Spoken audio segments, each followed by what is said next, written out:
Hi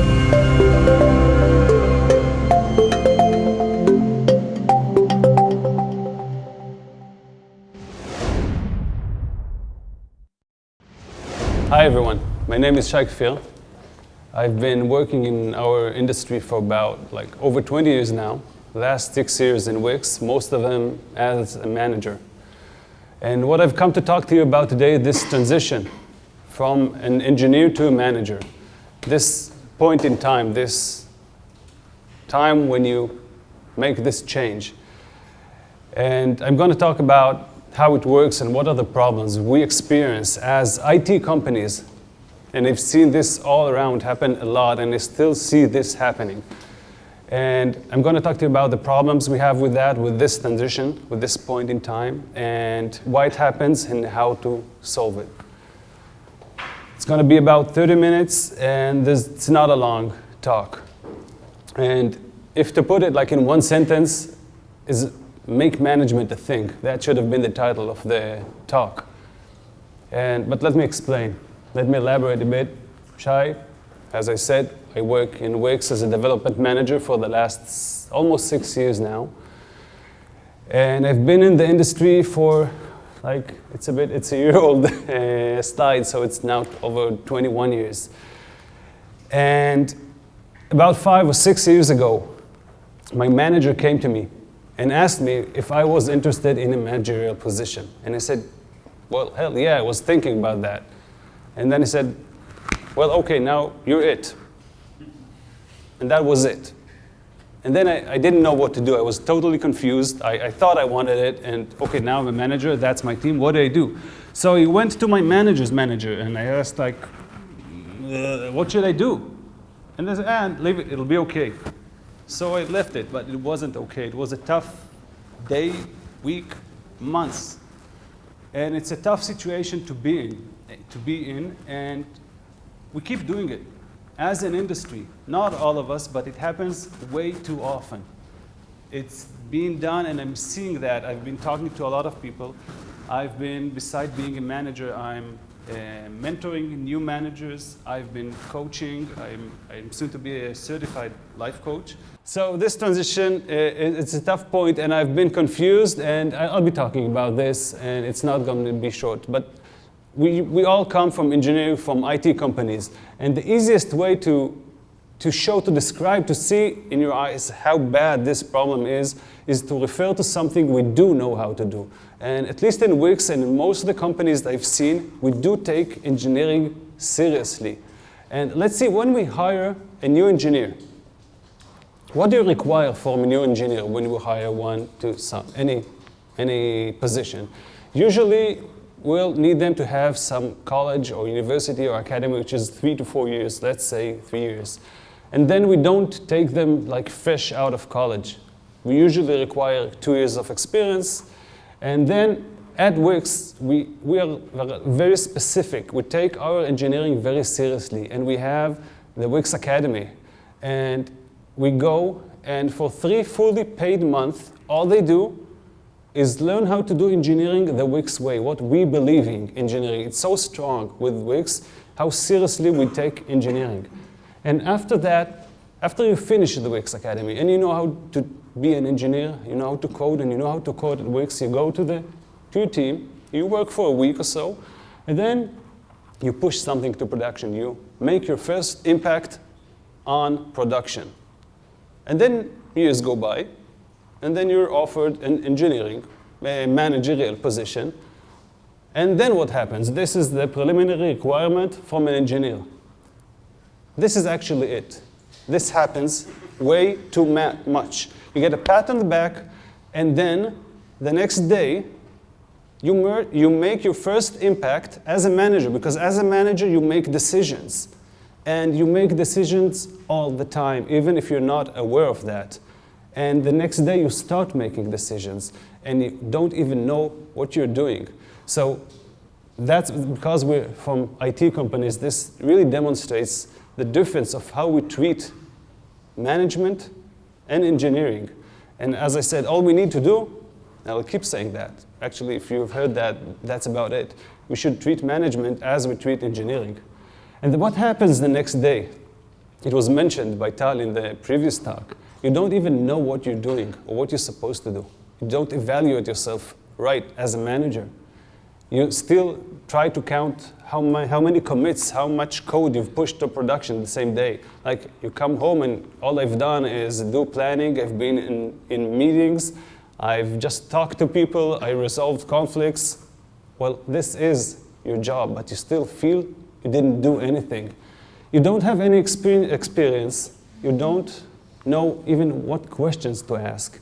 You are in a very tough position because somebody in your team, she thinks she's the better manager than you are, and she wanted this job.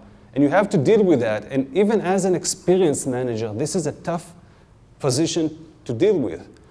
And you need to deal with that without even knowing what you're doing.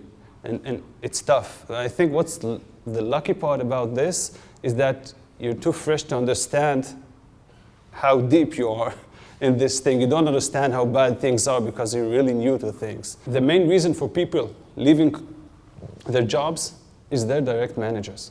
I think 50% of people leaving a job leave because of their direct manager. You don't want to become this manager. You don't want to be that manager. You don't want to be the one who promotes or puts somebody in that place. And more than that, you might lose the manager as well, and I'll get into that. But this doesn't end there, because what happens on the job?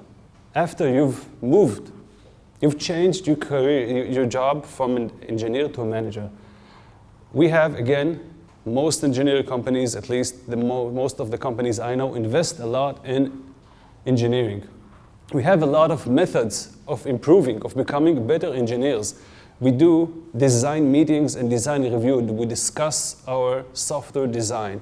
We do pair programming, which I don't know how many of you experience that. I know that at least one person here experienced that today, 2 people actually. And this is like getting immediate feedback about what you're doing. And we're doing code reviews. You get feedback about your code.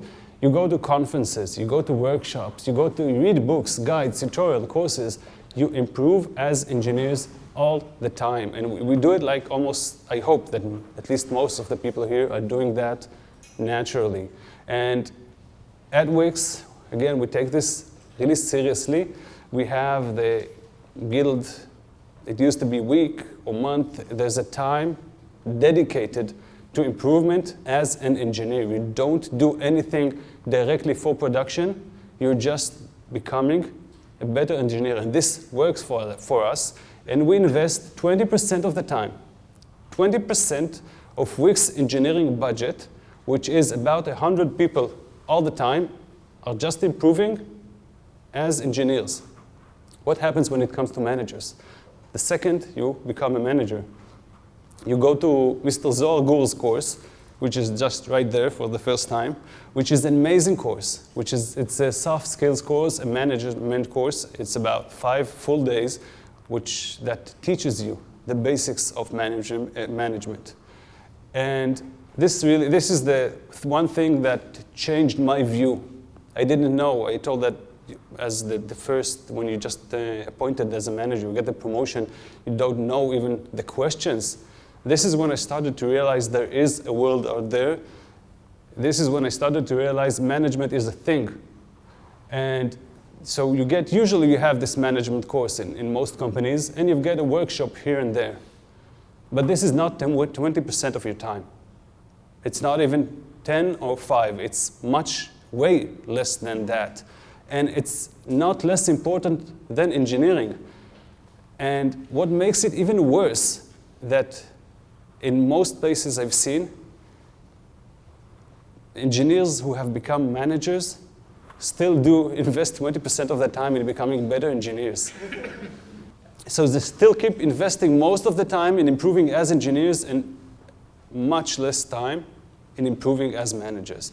And all I'm about to say in the next 20 minutes is just level those 2 columns. Just make management a thing. Realize it's a profession. It's a profession. It's something that can be learned, can be practiced. You can improve it. Just take it seriously. Somehow, as an industry, we overlook it. But here's to say why we're okay with that, because it's normal. This is like, if you do the default, if you don't do anything, this is what's going to happen. Because as a company seed, you don't, management is not a thing, because you're 4 people and a table and a few laptops. And then you grow, you have like a couple of dozens of people, and you go naturally into management, and you don't even consider, you don't talk about it. Still, when you're 40 people, you don't even talk about it. But then comes change when you, this stage where you evolve. And you need to promote people within the company. I think Tal talked about it. You want to promote somebody to keep your culture. And then, somewhere then, it starts to happen, and nobody tells you, well, this is a place you should start investing in management. And a lot of us, and I've seen that, miss this point. And you just keep on doing what you know. You just became a manager from the company seed, and now you manage people, so you presume that's okay. But no, you had it gradually. You grew into this, and now you're just throwing people into this situation. But fortunately, you can do something about it. And even more fortunately, it's not anything big. It's a lot of small things you should do. And the main thing is to be aware that management is a thing. And it doesn't matter if you are somebody who appoints, who promotes new manager, if you are the new manager, or if you will ever become this manager. Just remember that this is a profession, this is a skill, this is something that can be learned.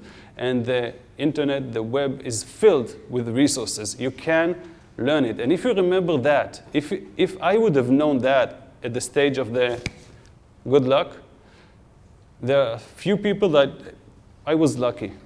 I didn't lose any people, and I didn't quit myself. But I've seen people who've lost good people, good engineers, and I've seen people who quit because they didn't know that they can get help, and they can learn, and they can evolve.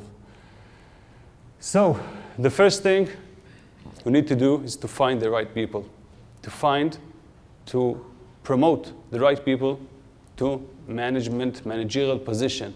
And the first problem is the word promote, because as there is a great blog post by Lindsay Holmwood, an Australian DevOps manager, which title is, "It's not a promotion, it's a career change." And if somebody is ever considering this move, read this post, because it's a different role. It's not a promotion. Promotion suggests that you are doing something more of what you do now. This is nothing, it's not more of what you do now.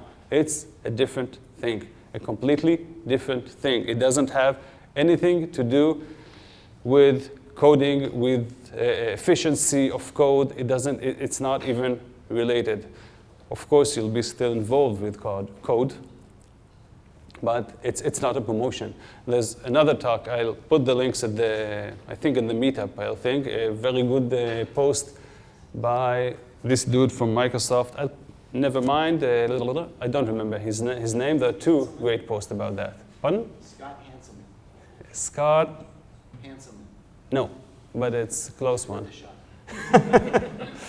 So, you need to be aware that it takes a different skill set to be a great engineer and to be a great manager. And what a mistake that is commonly done is taking your best engineer and making them a manager without even asking or considering whether they want or don't want to be a manager, or whether they are fit or not fit to be a manager. And this mistake, again, I've seen it more than once. And then what happens is you lose a great engineer, you get a not so great manager, you lose the people, and you might lose the engineer. It's a mistake that people keep doing it again and again and again. So make sure that you promote people. It's not a promotion, as I said, but you offer people the managerial position for the right reasons. They need to want to be manager. And you need to have in your organizations, in your companies, you need to find a way, because people want to grow. People want to have more impact on the company. People want to have more visibility. People want to get more money. It's valid. It's okay. People are entitled to want that. But if the only way to achieve that in your companies is to become a manager, then what will happen that people that are great in engineering will have no other way to go except for, okay, I'm going to be a manager, to go for management. And then you lose them. You have to make sure that there are ways for engineers to grow as engineers if this is what they want to do, and not force them to go to management in order to have more impact on the company, or to have more, to get paid more, or to do whatever more they want. You have to make sure you have these ways, these paths in your company. And last thing about that is to let them have some taste, to let them, people not always know if they want to be manager. They think they know. They think they want to become a manager. And here comes the Dunning-Kruger effect. I think it was mentioned in the description of this talk. The Dunning-Kruger effect, which actually won the Ig Nobel Prize, if I'm not mistaken, for like Ig Nobel is like a Nobel Prize for stupid ideas, but it became like real serious, is the effect is that people tend to assess themselves as much better than they really are in things that they don't know anything about. Like, well, I've seen my manager do that. I'll probably be okay with that. And after 1, 2, 3, 4 weeks in this position, you realize you don't know shit. And this is when the shock comes. And this is a human thing. So in order to avoid the Dunning-Kruger effect, you should let engineers do tasks which are managerials, to let them see, for you to see that they like it, that they enjoy it, that this is what they want to do, because not always people think they want to manage. A lot of people think that and don't enjoy that. Next thing that you have to do with managers. If you look up in Google, I'm a new manager, now what? Or tips for a new manager, or anything for a new manager, first thing that will pop up everywhere on Google will be mentoring. New managers should have a mentor, because if when you're promoted to a manager, it's a tough situation, as I explained in the previous slide. And you need somebody to tell you, to guide you, to give you directions, to answer questions. I've been doing that quite a lot. I've been mentoring new managers at Wix for quite some time now. And sometimes I feel that the main thing about mentoring new managers is just telling people it's okay. It's okay how you feel, because there's a point about after 3 months that people want to quit. I can't do that. It's not for me. I want to go back to be an engineer. I still like, it depends. I think if there are managers here in the crowd, you have this feeling. It depends. It's not a question whether you have it or not. The question is how often do you feel you want to let it all go, give me back my keyboard and my IDE, and I want to go back to engineering. So when you're a beginner, it happens much often. And sometimes all you need to do as a mentor to tell them, it's okay, just keep on. You're doing just great. This is what you have to go through if you want to become a manager. The direct manager also has a role there. The direct manager, and sometimes this is overlooked as well, whoever appointed this manager, their role is to help this engineer become a manager. They have to realize themselves that they're not managing an engineering anymore, they're managing a manager. And this, again, is a different skill, it's a different thing, it's a different world. And this is also overlooked way too often.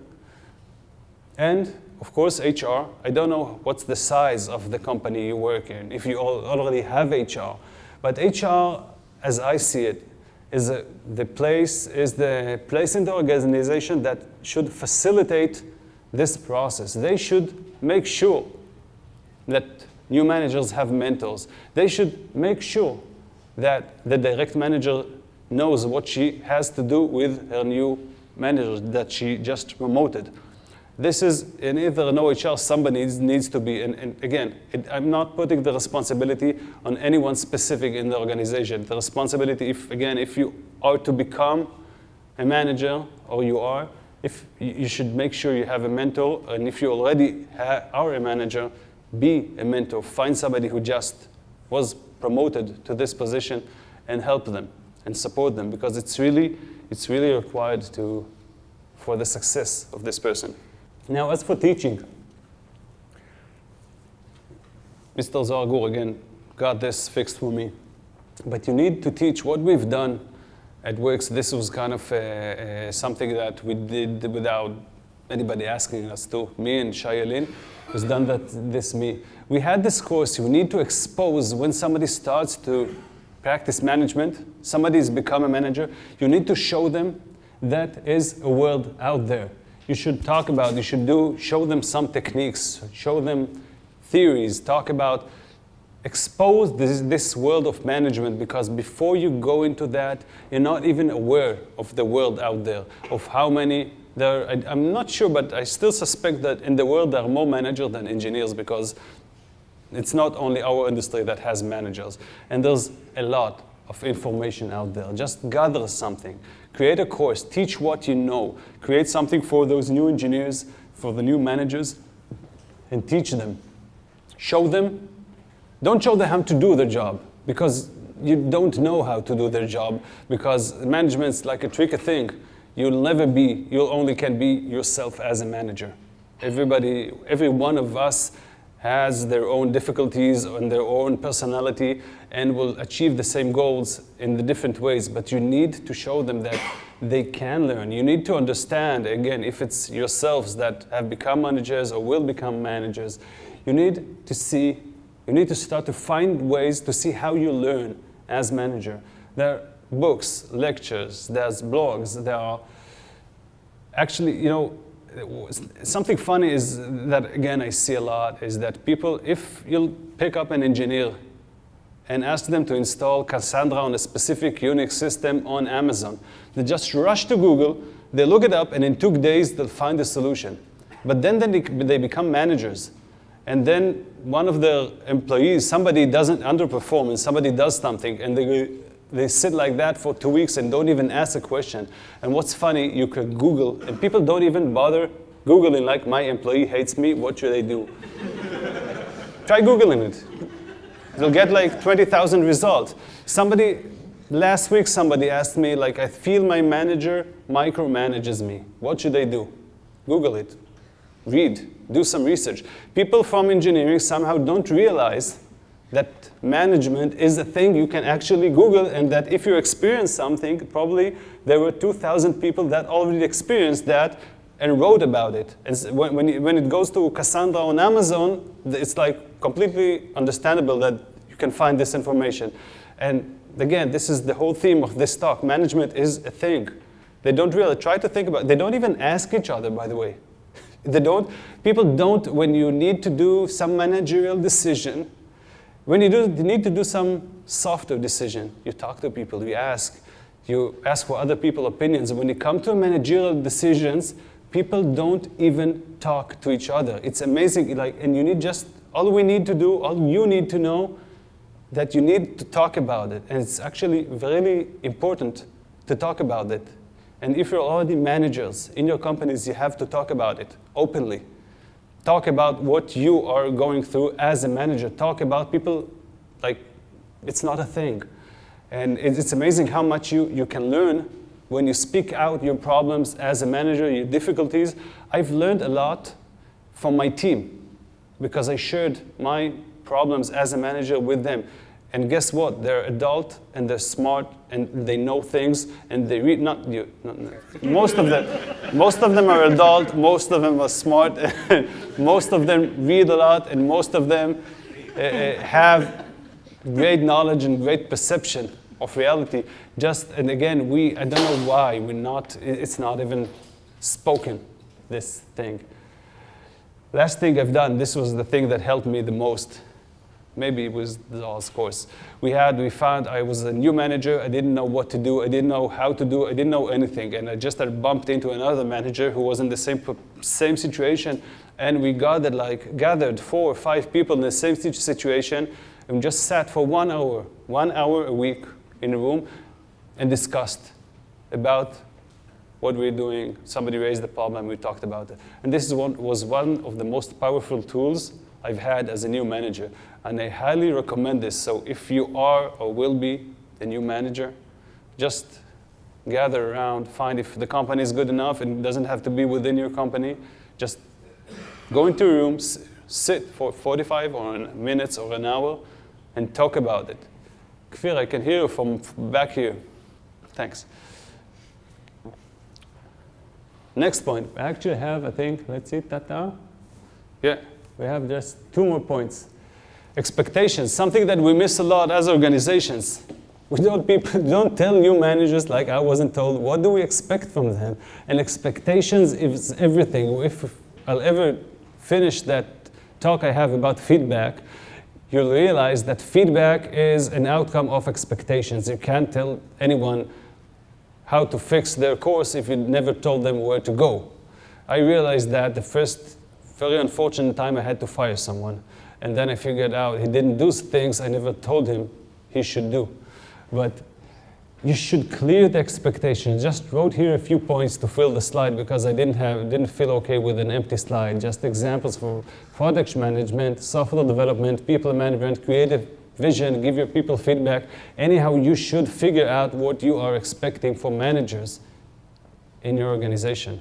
Or if you are the managers, try to figure out what you want to be, which manager you want to become. Usually, the thing I appreciate the most about being a manager, I can try to be the manager I want to be. And try to think what this is. Try to build up the expectations. You're not depending on anyone.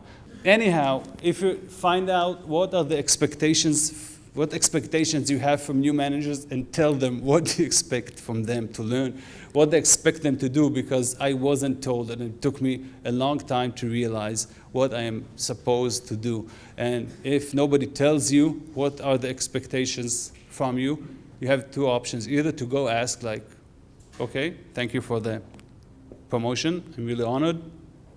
What do you expect from me? And then they'll have to go do the work because they probably didn't think about it. But this has to be clear. It has expectations. By the way, as a manager, as being a manager, and expectation is a huge thing, and it's completely different talk. But in this situation, you really need to know what's happening. I think this is the last point that I want to recommend. If you're, again, in a company, if you're in a growing organization, collect the resources, create a list, create a bank. Same thing, like, I don't know if you have a reading list for new engineers. You should have the same reading list and self-teaching list and resources for new managers, or even not in your companies. Do it for the rest of the world. Keep these resources, add them, share them, talk about them. Identify, if you have people, identify other talent and ask other people to do that. Make a list of places where people can learn, because people don't actually need us to teach them, not always. It's good, but if you only create a list of things you've read, books, recommendations, videos, so much information out there. You just need to bookmark stuff and send like a bunch of things with a list of things you recommend for new managers to read. And that's about it. That's about it. Actually, I'm finished. I'm not finished yet. I have the last slide about pitfalls, mistake I've done and I've seen. One thing is to focus on the goals. I mentioned that before. Focus about if you are new managers or you coach new managers, don't tell people exactly how they need to do things, because we're all different people, and management is a very personal thing.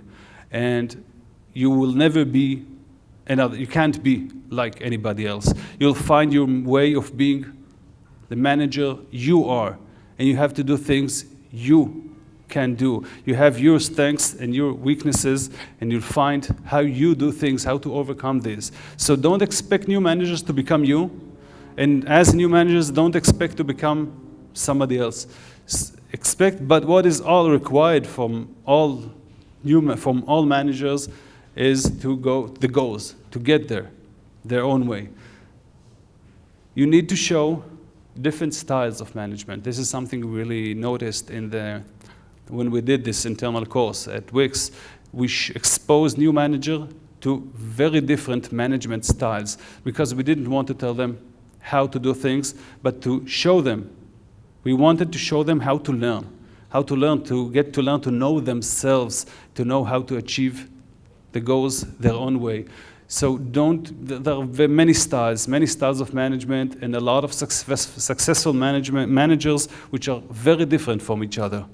So make sure you don't try to dictate the way. Last one is soft skills is really important.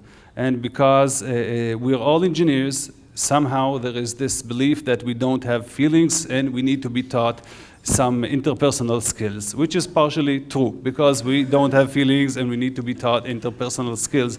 But however, project management, prioritizing, and a lot of planning are also skills that managers need to have. You have this project thing, which unfortunately we all have to do. There are some sick people who actually enjoy this, but most of us don't and don't know how to do that. For some strange reason, it's not taught enough. So if you have this internal course, be sure to teach all the aspects of management, even the ones that are kind of sick, but need to be done. I'll go back to the slides, what I've just talked about. Because we know, as organization, we know how to learn, we know how to invest, we do that very well with engineering, but the second we become managers, we still do it very well about engineering. We somehow overlook management. And we need to find the right people that want to manage for the right reasons. We need to support them through the first steps, which are difficult. I've seen people totally crash, and teams fall apart. We need to help them learn, to find them a way to grow and improve. And you need to realize and to know that managing, it's a profession. It's a whole new world, and we need to talk it. We need to make this thing. Actually, this is kind of, I should have had some sentence here. That's it, actually. This just make management a thing. Thank you.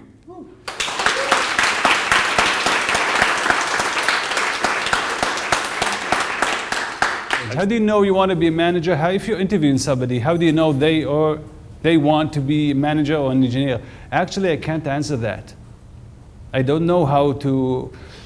I don't know. It's how somebody knows if they really want that. I guess, if it's a tough thing, how do you know if you want to finish whatever, be a pilot?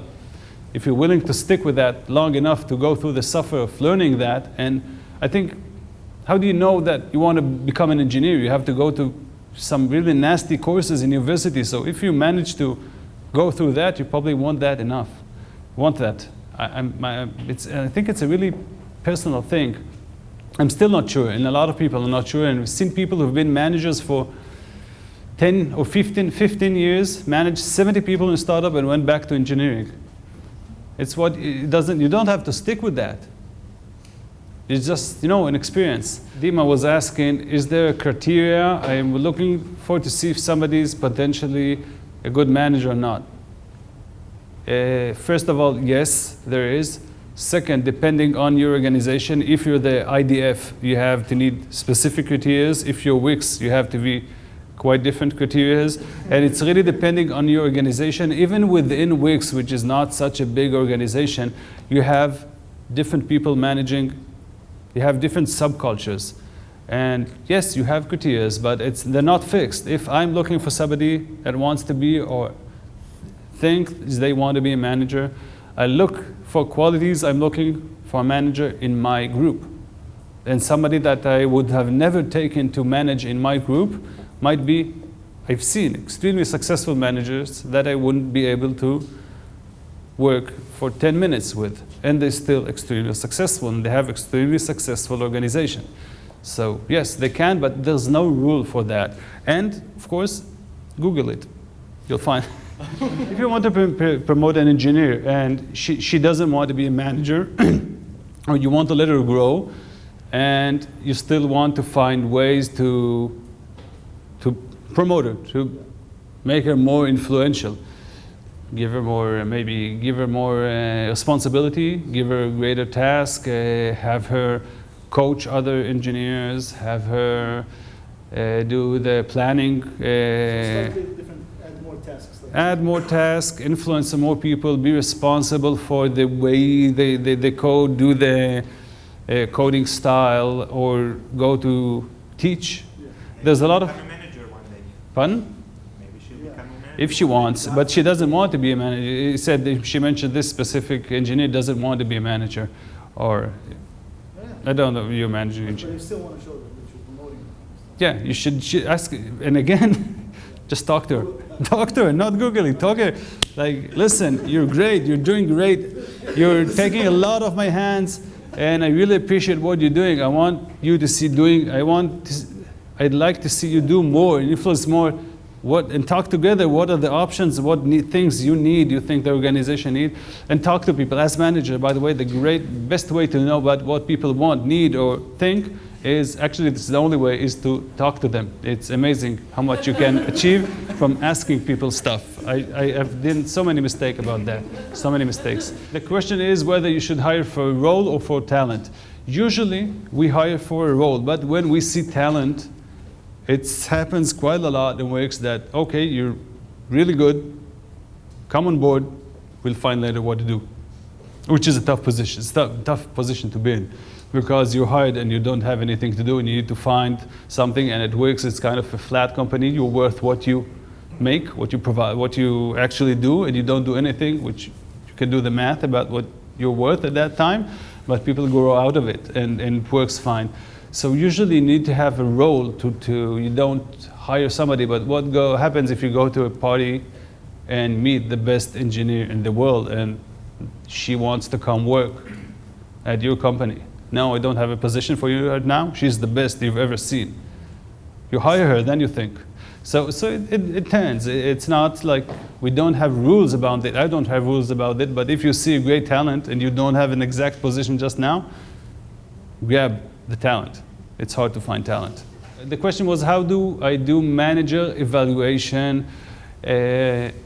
Wow, that's tough. I'm afraid I haven't done a lot of manager evaluation, and we're still building that process at Wix, because we, as your company, as WalkMe has experienced, we have experienced extreme growth, and we're still trying to catch up. We still don't realize how big we are. We're like, these small puppies, these huge puppies that still try to get under the couch and see they don't fit. So we still feel small, but we're 1,500 people. So there's something we are working on about evaluation of managers. It's not only on how much you produce, but if you want to see good ways of evaluating managers, Google and Facebook have good posts about how they evaluate managers and what the qualities you should measure about managers. If you're measuring yourself or you're measuring other managers. Try to look up for Google and Facebook, like great managers at Google or great managers. They found like 7 or 8 qualities, and you can actually measure those. But measuring it's a complex thing. It's a very dangerous thing. Any other questions? Okay, let's sit here. Thank you very much. Thank you, everyone. Thank you.